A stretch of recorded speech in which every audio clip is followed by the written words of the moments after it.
तो ये सारी जितनी बीमारियां हैं इनका इलाज यहाँ की रियासत की वापसी है। और हमारी तामीर और तरक्की में सबसे बड़ी रुकावट अगर है तो यहाँ की रियासत की वापसी है। जब तक ये रियासत वापस नहीं होती हमारी तामीर और तरक्की नहीं हो सकती।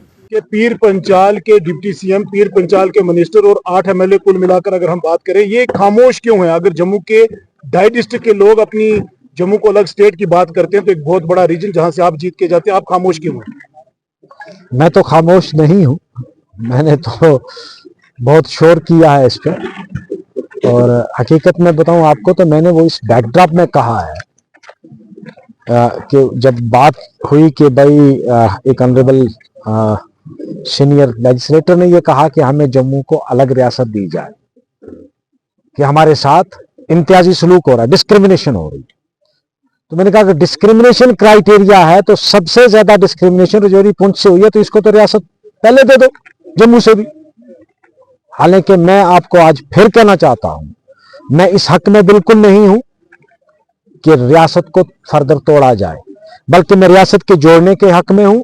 मैं आज भी कहता हूं कि लद्दाख को वापस जम्मू कश्मीर का हिस्सा बनाया जाए और जम्मू और कश्मीर लद्दाख फिर से 5 अगस्त 2019 से कबल की तरह ये रियासत, खुशहाल रियासत जिस तरह पहले खुशहाल थे, आज ये जो भूखामरी है, आज जो यहाँ अनएम्प्लॉयमेंट है, ये उस दौर में नहीं थी। हमें वापस किया जाए उसी हालत में जिस हालत में हम 4 अगस्त 2019 को थे। ये मैंने सिर्फ इसलिए कहा है क्योंकि जम्मू वालों ने कहा जी हमको रियासत दे दो, तो अगर जम्मू के छोटा सा इलाका रियासत मांग सकता है तो रजौरी पुंछ तो एक बहुत बड़ा इलाका है, पुंछ एक तारीखी रियासत रह चुकी है, पुंछ तो पहले से भी तारीखी रियासत रह चुकी है। तो रजौरी पुंछ को रियासत क्यों नहीं देंगे आप, अगर जम्मू को रियासत मिल सकती है? हमारा तो कल्चर अलग, हमारा टोपोग्राफी है, ना हम कश्मीर वालों से मिलते हैं ना हम जम्मू वालों से मिलते हैं, हमारा हक ज्यादा बनता है अगर उस क्राइटेरिया से देखा जाए। तो मैंने इस पर से पस मंजर में यह कहा था, मेरा मकसद ये हरगिज नहीं है कि रियासत को तोड़ा जाए, बल्कि मैं तो कहता हूं पीओके को भी इसके साथ मिला के जम्मू कश्मीर को एक नीम खुद मुख्तार रियासत बनाया जाए अंडर कॉन्स्टिट्यूशन ऑफ इंडिया। जो हमें इख्तियार है, खुद मुख्तारी है, वो खुद मुख्तार एक रियासत बनाई जाए। मैं कोशिश करूंगा, मैं कल जम्मू जा रहा हूं, मैं सेक्रेटरी साहब से मिलूंगा। इसमें कोई शक नहीं कि जहां जहां नुकसान हुआ, जिस तरह आपके ये मनिहाल एरिया है, मनिहाल एरिया मुझे लगता है कि रजौरी डिस्ट्रिक्ट में सबसे ज्यादा नुकसान अगर फ्लड में हुआ तो यहां हुआ है। और मनिहाल एरिया को वो जो दिन बढ़ाएंगे नरेगा के, वो उसमें नहीं है। ये बड़ी अजीब बात मुझे लगी, हालांकि उसमें हमें किसी ने कंसल्ट नहीं किया, पता नहीं किस दफ्तर से ये लिस्ट बन के गई है, हमें खुद पता नहीं है कि जो एरिया, हालांकि ये उस एरिया के लिए ये लिस्ट बढ़ाए गए थे दिन जिस एरिया में फ्लड का बहुत ज्यादा नुकसान हुआ है, ताकि वहां के लोगों को ज्यादा रोजगार मिल सके और वो ज्यादा काम कर सके। लेकिन बदकिस्मती हमारी ये है कि दफ्तरों में जो बाबू लोग बैठे हैं वो अपनी मर्जी से वहीं से बैठकर वहीं से लिस्ट बना के भेज देते हैं और दिल्ली से अप्रूव होके आ जाती है। तो इसके लिए मैं बात करूंगा सेक्रेटरी साहब से कि उसके लिए क्या क्राइटेरिया है, आपने पिक एंड चूज कैसे किया कि एक गांव को, और मैं असेंबली में भी ये पूछूंगा इनसे कि कम से कम वहां के लेजिस्लेटर को तो पता होना चाहिए कि भाई उसको तो पता है ना कि कहाँ ज्यादा नुकसान हुआ है। खान साहब, क्या आप स्टेटहुड के लिए जेल भरो आंदोलन ही एक वाहिद रास्ता रह गया है? देखिए, वो तो आखिरी हरबा होता है, जेल भरो आंदोलन जब लोग मजबूर हो जाएंगे तो वो भी शुरू करेंगे।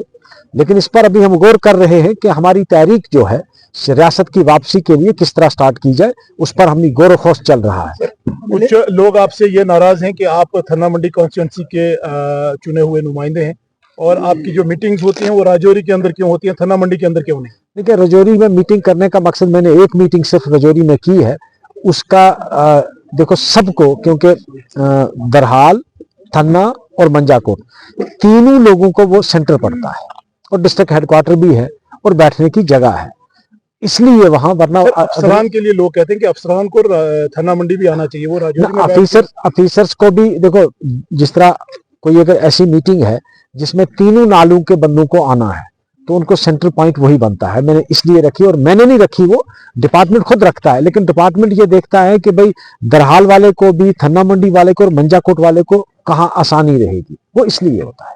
एमएलए साहब, इस वक्त बताएंगे वो क्या देना चाहते हैं, मैं तो नहीं बता सकता, लेकिन मैं अपनी कंस्टिट्यूएंसी के लिए जरूर कोशिश करूंगा कि यहाँ हमें लॉ यूनिवर्सिटी मिले, लेकिन मैं वो लॉ यूनिवर्सिटी नहीं मांग रहा हूं जो कश्मीर में चीफ मिनिस्टर ने ऐलान किया है, हमको अलग दी जाए।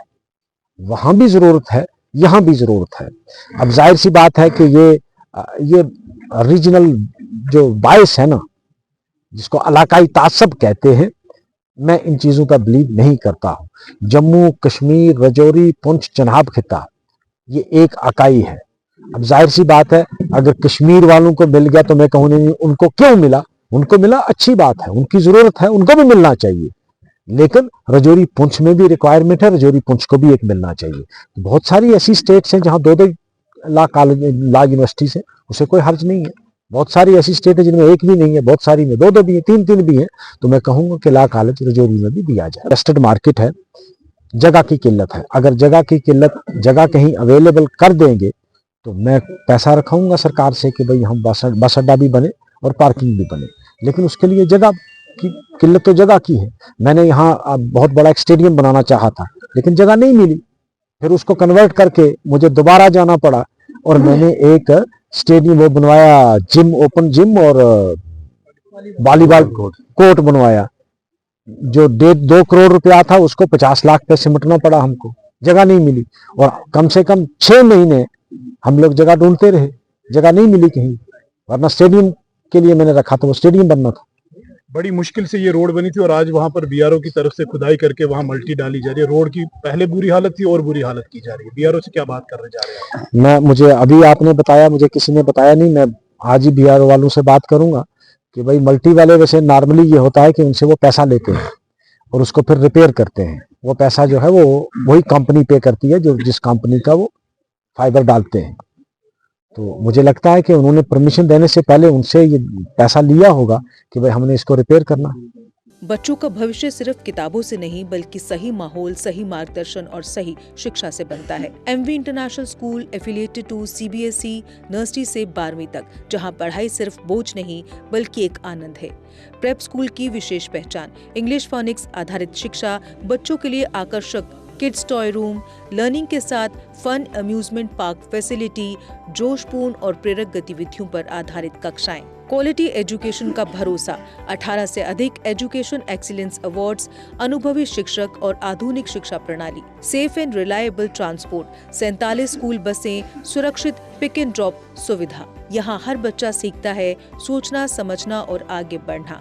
Admission open nursery to class 12। आज ही अपने बच्चे का सुनहरी भविष्य सुरक्षित करें एमवी इंटरनेशनल स्कूल के साथ। एमवी इंटरनेशनल स्कूल, जहाँ शिक्षा बनाती है कल के लीडर्स।